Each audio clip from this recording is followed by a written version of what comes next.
the Golden State Warriors and the return offensively, if I can say that, of Klay Thompson. I know people have been asking you constantly about the shooting struggles. Did you consider yourself in a slump as a shooter, or did you just think, well, they're just not falling and eventually the numbers will come back?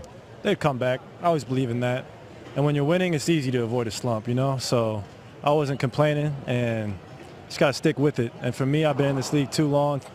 I had too many good nights of shooting the ball to ever doubt myself. And I think the difference for me tonight was just getting some easy looks early at the rim, taking good shots, and just, you know, being aggressive off the ball.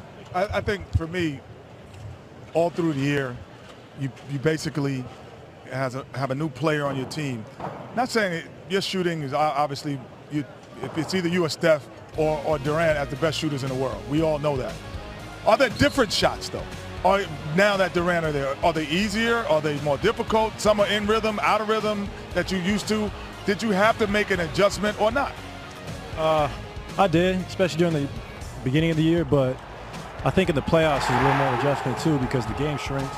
There's not as many possessions, not as many shots. So I had to learn, or I'm still learning how to be more efficient with only, 12, 13 looks a game, which is cool with me because I got 2 MVPs on my team, and Steph and KD, who can just throw it at any time and bail you out with the easy bucket. So I'm still getting there, and I still got another level to get to, and I think people have seen that. But it was a little adjustment, but I can always control what I do on this side of the floor, which is defense, and always be able to impact the game if I just stay locked in on that side. And Klay, you talk about your shooting, and as impressive as it is, your defense has just been off the charts this whole series. Just talk about the challenge and the pride that you have on the defensive end and how much energy it requires for you to go out there and chase all these guys around and be effective. Well, it takes a toll on you, especially guarding these quick little point guards. When you match up with a Kyrie and a LeBron, that's what you want as a competitor. They're some of the best one-on-one players in the world. And for me, at this point now in the series, I can't get too happy with holding Kyrie down, because last year in this position we went up 3-1.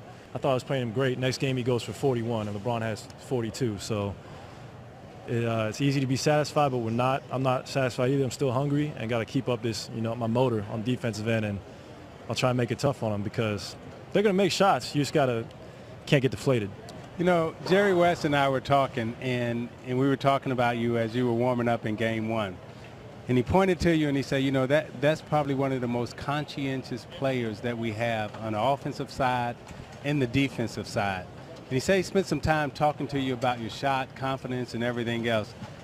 Tell us what he was telling you and what you two talk about. Well, Jerry, I love Jerry because he always cuts to the chase. He doesn't sugarcoat anything. He's going to tell you what he thinks. And he's told me how good I am and just to get it back. And same with, I saw Rick Barry too in the beginning of the night tonight. Yeah.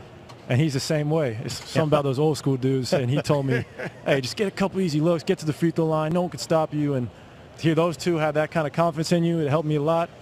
And that's it. Around this organization, you guys have the Hall of Famers, the champions, and when you get a chance to talk to people like that in your down moments or even in your up moments, what does that do for you as a player, and what has that done for your team to have a guy like Jerry West or Rick Barry around your team? Yeah, well, when those guys talk, you listen because they've seen more basketball combined than I've been alive. And Jerry's been so successful as a player, coach, and a front office guy. Same with Rick. Those are two of the most talented scorers that ever played this game. And even seeing guys like Clifford Ray and the great Nate Thurman used to be there all the time. Yeah. And Al Attles. So when they come back, and hopefully we can have that type of impact in 30, 40 years when we're older and come back and tell the young guys the business. So. Oh, y'all having it now in a whole generation. Y'all got everybody shooting from the hash mark. That's true, yeah. I know the game's changing. But, it does so much to have those guys around. They know what success tastes like. They've been there, they've done it, they won championships. And it's just something about their calm demeanor that brings us down to earth and lets us know it's going to be all right. After everything he's been through the last few weeks and really almost 2 years now, what did it mean to you guys to have Steve Kerr back on the bench? Oh, it was huge. Just him being out there gave us a lift, gave the whole arena a lift. And he deserved the ovation for what Steve's going through. He doesn't have to be out here. He's fighting. He's in pain. But he's such a, he's got such great will. Just since he's been playing, And he's so competitive. That's what people don't realize. He might be quiet, but he's fiery. And can't discredit what Mike Brown did. He stepped in and did a phenomenal job. But it's good to have Steve back. A question, because we see you score 61 points in about 11 dribbles at one time. So when I watch a Kyrie, I watch great scorers like LeBron and Steph and KD, there's a certain rhythm that they have. Yeah. With you, what's important for your rhythm to be a great scorer without taking so many dribbles? Yeah. It's all my balance and footwork. I can watch the film. I can see when my feet are off, my balance. That's when I'm missing shots. That's what I did game one. I wasn't in rhythm. I was rushing shots. And tonight I just thought, I'm going to space the floor. I'm going to get good looks if I just, catch it, don't think about it, and shoot it. So for me, it's all my footwork, how I set up my shot, and my balance. If I'm on balance, most of the time I give it a great chance to go in. Klay, who's that one guy on your team that we wouldn't think of, right, or we wouldn't know anything about, where in your dark moments, right, this is the guy that kind of, says, hey, man, it's going to be all right. And we would think like it would be a Curry or Durant, but it's probably not. Who's that one guy on the team? It's a few of them, actually. It's Matt Barnes has been great to me. I mean, he's seen so much hoops in his 15 years. He's been around the whole league, journeyman, fighter. And he always tells me, it doesn't matter if your shot goes in. That's just a bonus. The way you're playing defense is helping us win every night.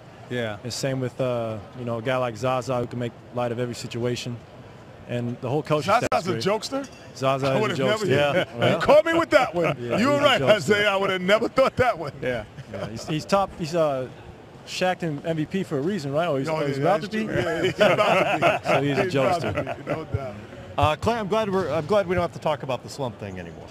Well, it's not over yet. I got another level to get to. So there you go. So I'm excited to get to Cleveland, though. It's going to be a whole new challenge. Can't get caught up with these 2 wins. Got to go take care of business there. Well, it was good to see the Klay Thompson we're used to seeing, and I'm sure the folks around here would agree as well. Yeah, they were probably happy. Yeah, congrats on the win. We'll see you in Cleveland. All right, thanks, fellas. All right, Klay Thompson. Good luck. with us. Good job, brother.